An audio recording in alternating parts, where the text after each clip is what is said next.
خبر شامل کرتے ہیں سرحدی شہر نوکنڈی سے ہمارے گدروشیا پوائنٹ کے نمائندہ ظفر بلوچ سے۔ سرحدی شہر Nokkundi NNN English language and computer centre میں دوسری مرتبہ چوری کی واردات۔ چوروں نے چوری سے پہلے دفتر میں توڑ پھوڑ کرتے ہوئے سینٹر کے ریکارڈ کو بھی نقصان پہنچایا۔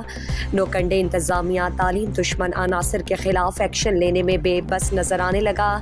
یاد رہے نوکنڈی میں گزشتہ 1 سالوں سے ایک مخصوص گروہ تعلیمی اداروں میں چوری کے ساتھ وہاں پر توڑ پھوڑ اور اسکول ریکارڈ کو نقصان پہنچانے کو اپنا ہدف بنائے رکھا ہے۔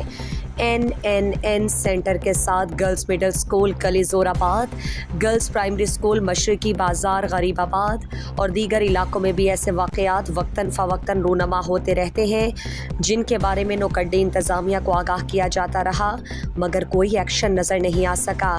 NNN انگلش لینگویج سینٹر کے طلباء نے DC چاغی سے مطالبہ کیا کہ تعلیم دشمن چوروں کو گرفتار نہ کیا گیا تو مجبوراً احتجاجی راستہ اپنائیں گے، جس کی تمام تر ذمہ داری نوکنڈی انتظامیہ پر عائد ہوگی۔